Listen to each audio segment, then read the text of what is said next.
होगा बहुपद। ठीक है, तो सबसे पहले हम बात करते हैं बहुपद की। ये कक्षा 9वीं के अंदर हम बात कर रहे हैं बहुपद की। बहुपद होता क्या है, हमें ये भी तो पता होना चाहिए कि देखो कभी भी हम किसी चीज़ को पढ़ते हैं तो सबसे पहले हमें उसके बारे में पता होना चाहिए कि हम पढ़ क्या रहे हैं। तो हम पढ़ रहे हैं बहुपद। अब ये बहुपद का मतलब देखो नॉर्मली इसके अंदर लिखा हुआ है आगे के दो अक्षर अगर आप देखते हैं बहु, फिर लिखते हैं पद, इसका मतलब आप समझे बहुत सारे पद।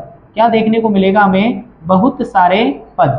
अब बहुत सारे पद किस तरीके से हमें बहुत सारे पद देखने को मिलेंगे उसकी जानकारी हमें पहले बहुपद के बारे में पता लगाना है कि बहुपद की अगर हमसे परिभाषा कोई पूछ ले कि बहुपद क्या होता है। अगर कोई हमसे बहुपद की परिभाषा पूछ लेता है कि बहुपद क्या होता है, आप बहुपद के बारे में क्या जानते हैं, बहुपद कैसा होता है, तो हम उसको बताएंगे कि जो बहुपद होगा देखो ऐसा व्यंजक जिसकी अधिकतम घात धनात्मक पूर्ण संख्या के रूप में हो बहुपद कहलाता है। बहुपद कहलाता है। अब आप प्रश्न उठाएंगे सर इसको एक बार आप रिपीट करिए और तरीके से समझाइए। देखो व्यंजक प्रश्न उठता है सर ये व्यंजक क्या होता है। देखो कहाँ पर मैं इनको सर्कल कर दूंगा ताकि आपको वो चीज़ें समझनी पड़ेगी। ऐसा व्यंजक, सर व्यंजक क्या होता है जिसकी अधिकतम घात, अधिकतम सर इसमें घात का क्या मतलब है, सर धनात्मक पूर्ण संख्या के रूप में घात कैसे होती है, ये सारी चीज़ें हम आपको एक एक करके बताते हैं। देखो बहुपद ऐसा व्यंजक, व्यंजक का मतलब होता है आपको एक ऐसी समीकरण देखने को मिलेगी जिसमें आपको चर और अचर दोनों राशियां देखने को मिलेगी। चर यानी कि अंग्रेजी के अक्षर ए से लेकर जेड तक जिसमें एक्स वाई जेड ABCD वगैरह सब आपको देखने को मिलेंगे। अचर यानी कि गणित के अक्षर। तो व्यंजक जो होगा वो आपका ऐसा होगा कि 2x + 5। अब आप इसको ध्यान से देखें, आपको अंग्रेजी का अक्षर भी नजर आ रहा है, आपको गणित का अक्षर भी नजर आ रहा है। तो जैसे ही आपको अंग्रेजी और गणित के अक्षर एक साथ नजर आ जाए आप उसे ही क्या कहेंगे, व्यंजक कहेंगे। तो ध्यान रखना ऐसा व्यंजक यानी कि अंग्रेजी और गणित के अक्षर यानी कि चर और अचर राशियां जिनकी अधिकतम यानी कि ज्यादा से ज्यादा, जिनकी घात यानी कि उनकी पावर, उनके ऊपर जो अक्षर बैठा होगा गणित का वो उसकी घात कहलाएगी। धनात्मक यानी कि प्लस की घात होनी चाहिए। बहुपद की घात हमेशा कैसी होनी चाहिए, प्लस की होनी चाहिए। धनात्मक यानी प्लस की होनी चाहिए और पूर्ण संख्या के रूप में होनी चाहिए। सर ये पूर्ण संख्या के रूप का बात क्यों की गई यहाँ पे, तो पूर्ण संख्या की जो आपसे बात की गई इसका मतलब है कि बहुपद की जो घात है वो 0, 1, 2, 3, 4 इस तरीके से हो सकती है। बहुपद की घात 0 भी होती है, बहुपद की घात 1 भी होगी, बहुपद की घात 2 भी होगी, 3 भी होगी, 4 भी होगी, 5, 6, 7, 8 कुछ भी हो सकती है।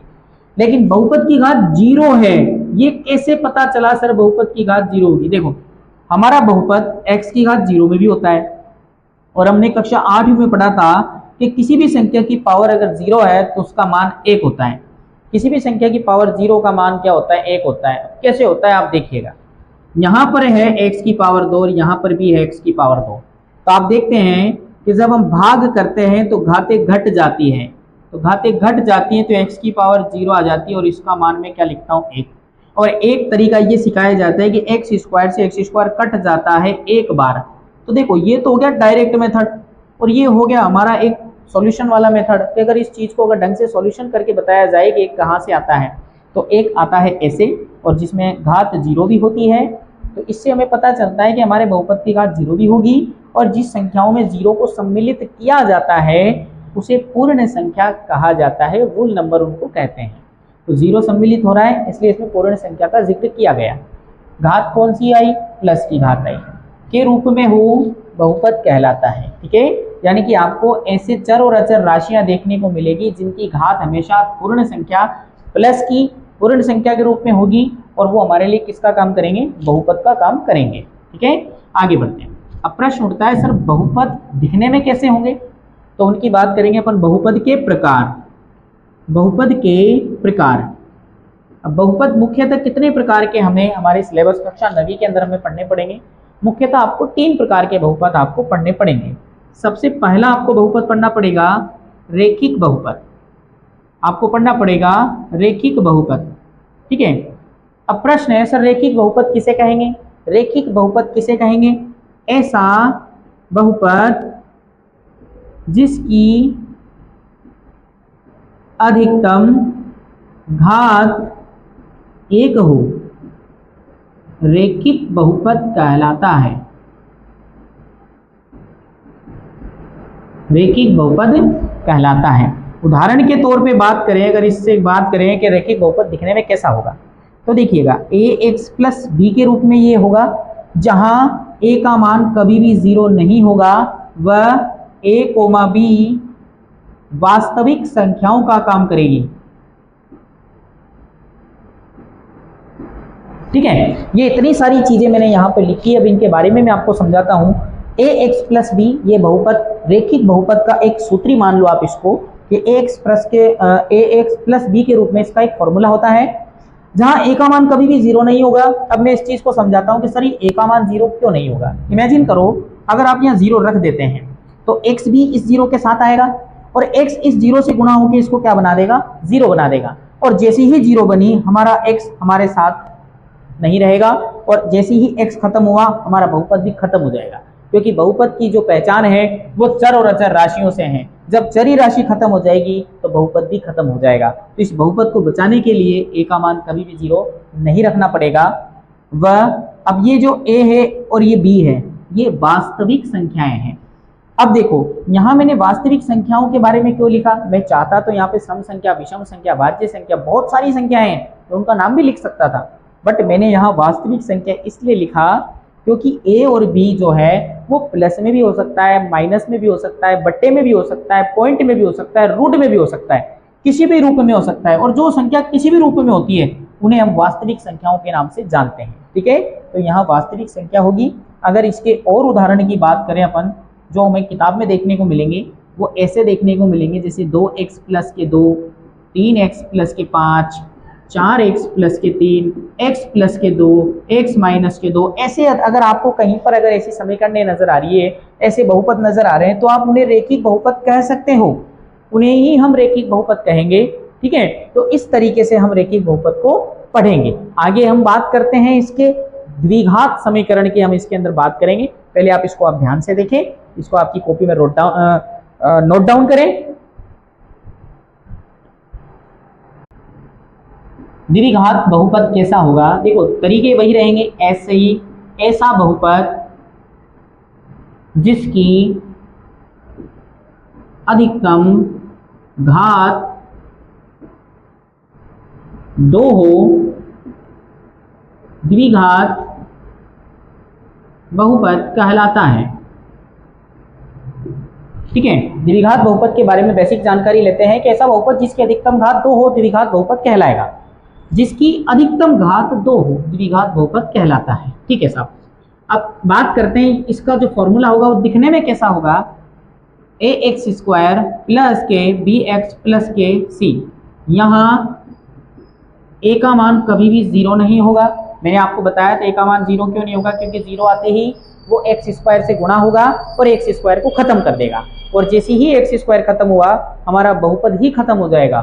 ठीक है, तो a का मान कभी भी 0 नहीं होगा। और यहाँ वह a b c वही वास्तविक संख्याएं हैं, वास्तविक संख्याएं हैं। और अगर इसके से नॉर्मली उदाहरण की बात करें तो दिखने में इसके उदाहरण ऐसे होंगे कि 3x स्क्वायर प्लस के 5x प्लस के 6, ऐसे देखने को मिल सकते हैं आपको।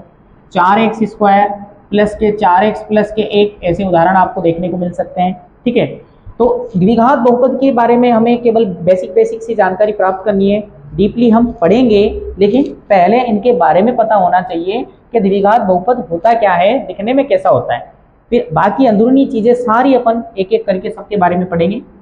त्रिघात बहुपद, त्रिघात बहुपद के बारे में भी आप पढ़ सकते हैं कि ऐसा बहुपद जिसकी अधिकतम घात 3 हो। जिसकी अधिकतम घात कितनी हो? जिसकी अधिकतम घात कितनी हो? अधिकतम घात 3 हो, उसे हम त्रिघात बहुपद कहते हैं। त्रिघात बहुपद के अंदर फॉर्मूला क्या होगा? ax की घात 3 प्लस bx की घात 2 प्लस cx प्लस में d।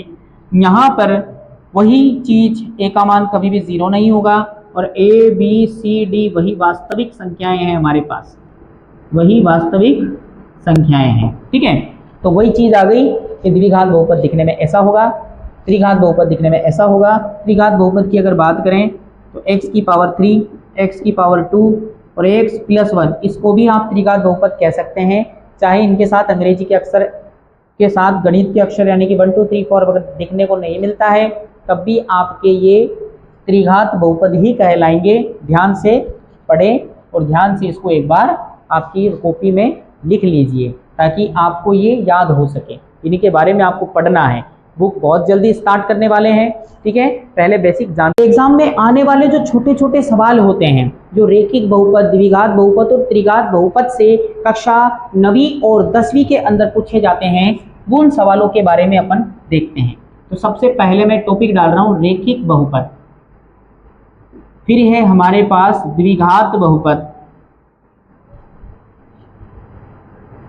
द्विघात बहुपद, फिर हमारे पास त्रिघात बहुपद। अब एग्जाम में इन तीनों से रिलेटेड कौन कौन से क्वेश्चन पूछे जा सकते हैं? सबसे पहले इसके बारे में पूछ सकते हैं, इसका सूत्र आपसे पूछा जा सकता है, इसका सूत्र आपसे पूछा जा सकता है कि द्विघात रेखिक बहुपद दिखने में कैसी होगी, तो आपको बोलना होगा ax प्लस बी के जैसे दिखेगी। ये कैसी दिखेगी? ax square plus bx plus C के जैसी दिखेगी। ये कैसी दिखेगी? ax की पावर 3 bx स्क्वायर प्लस में cx प्लस डी। ये इनको इस रूप में देखा जाता है। फिर आपसे पूछा जा सकता है इसमें पदों की संख्या कितनी होती है। भाई आपसे डायरेक्ट पूछ सकता है कि रेखिक बहुपद में पदों की संख्या कितनी होती है, द्विघात बहुपद में पदों की संख्या कितनी होती है, त्रिघात बहुपद में पदों की संख्या कितनी होती है। पदों की संख्या आपसे पूछी जा सकती है और आपको पदों की संख्या गिनना कोई बड़ी बात नहीं है। आप खुद ही देखो, 1 और 1 2, हमारे पास कितने पद नजर आ रहे हैं? 2। 1 2 3, कितने पद नजर आ रहे हैं? 3। 1 2 3 4, कितने पद नजर आ रहे हैं? 4। यानी कि हम आसानी से पदों की संख्या के बारे में पता लगा सकते हैं। द्विघात बहुपद में अधिकतम, अधिकतम एक शब्द भूल गया मैं, अधिकतम पदों की संख्या, अधिकतम, अधिकतम शब्द लगाना बहुत जरूरी है क्योंकि प्रश्न जो है अधिकतम से ही आएगा।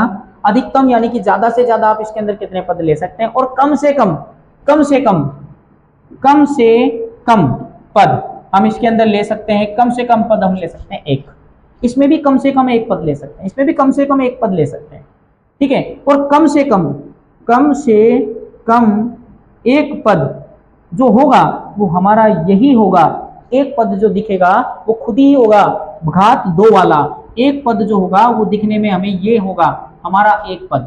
अकेला पद अगर आता है, केवल 1 पद, केवल 1 पद की बात करें, यानी कि कम से कम 1 घात की बात करें या 1 पद की बात करें, तो इसके अंदर ax की घात 3 जरूर आएगा, क्योंकि त्रिघात बहुपद को बताने के लिए उसको खुद को ही आना पड़ेगा, किसी और को वो नहीं दे सकता है। पद इतने सारे हैं, ये खुद नहीं आया तो ये द्विघात कहलाएगा, द्विघात नहीं आया तो ये रेखिक कहलाएगा। अगर ये हट गया तब भी 3 घात नजर आ रही है, ये हट गया तब भी 3 घात नजर आ रही है, ये हट गया तब भी 3 घात नजर आ रही है। तो अगर आपसे अधिकतम पदों के बारे में पूछे तो आप उन सबको गिन लेना, 1 2 3 4 हैं। और अगर आपसे केवल 1 पद या फिर कम से कम 1 पद की बात करें तो आप उनको खुद को शुरुआत के उसको उठा लेना। अब बात करते हैं इसके अंदर शून्य। इसमें शून्य कितने होंगे? शून्य कितने होंगे? शून्य कितने होंगे इसके अंदर? अब शून्य की अगर बात करते हैं तो देखो, जितनी घात, घात इसके अंदर घात कितनी होती है? 1। इसमें घात कितनी होती है? 2। इसमें घात कितनी होती है? 3। भाई नाम में देखो, रेखिक का मतलब 1 घात, द्विघात का मतलब 2 घात, त्रिघात का मतलब 3 घात। जितनी घात होती है उतने शून्य, जितनी घात उतने शून्य। घात 1 1 शून्य, घात 2 2 शून्य, घात 3 3 शून्य। तो जितनी घात होती है उतने ही शून्य, यानी कि उतने ही आपको x के मान प्राप्त होंगे। अब शून्य क्या होते हैं सर ये शून्य क्या होते हैं? आपका बहुपद अंग्रेजी के, ये देखो इस तरीके से बहुपद है। अब इसको अगर मैं गणित में लिखता हूं तो 2x + 3 है। अब इसमें आपको क्या नजर आ रहा है? ये 2 नजर आ रहा है, 2, ये x 2 नजर आ रहा है और साथ में x नजर आ रहा है। तो इस x का मान प्राप्त करना ही क्या कहलाएगा? शून्य कहलाएगा। यानी कि बहुपद अगर x के रूप में है तो उसका मान ही क्या कहलाएगा? शून्य कहलाएगा। और शून्य निकालना कोई बड़ी बात नहीं है, बिल्कुल इजी वे में आपको बता दिया जाएगा जब हम बुक स्टार्ट करेंगे। तो अभी आपको ये सारी चीजें बताई गई। अब इसके अंदर एक बहुत ही अच्छा सा टॉपिक होता है जिसका नाम है हमारे पास गुणांक। गुणांक जो है, कोफिशिएंट यानी गुणांक जो है वो क्या होता है। अब गुणांक के बारे में हम जानकारी देते हैं कि ए एक्स स्क्वायर प्लस के बी एक्स प्लस सी, ये एक द्विघात बहुपद मैंने उठाया है और इसमें मैं बात करता हूँ ए की, बी की और सी की। ये गुणांक है क्योंकि ये वास्तविक संख्याएं हैं। देखो गुणांक का मतलब होता है गुणा प्लस अंक। कौन सा अंक गुणा है अंग्रेजी के अक्षर के साथ, कौन सा गणित का एक अंक गुणा होगा वही उसका गुणांक कहलाता है। जैसे कि ए जो है एक्स स्क्वायर का गुणांक है, बी जो है केवल एक्स का गुणांक है और सी जो है अचर गुणांक है क्योंकि इसके साथ कोई भी अंग्रेजी का अक्षर अवेलेबल नहीं है। ये गुणांक, ये जो है एबीसी, ये वास्तविक संख्याएं होती है। हमने पढ़ा था कि जब भी हम द्विघात बहुपद के बारे में जब मैंने आपको पढ़ाया था तो वहां लिखाया था एबीसी वास्तविक संख्याएं। तो आप ये मत सोचना कि सर ये दिखने में तो अंग्रेजी की तरह नजर आ रही है, ठीक है। तो अगर अपन इसके अंदर उदाहरण की बात करें तो एग्जाम में ऐसे क्वेश्चन आ जाए कि 3x स्क्वायर प्लस के 5x प्लस 6 में x स्क्वायर का गुणांक आप बताइए। तो x स्क्वायर के साथ 3 बैठा हुआ है तो x स्क्वायर का जो गुणांक होगा वो हमारे पास कितना होगा, 3 होगा और यही हमारा आंसर भी होगा, ठीक है।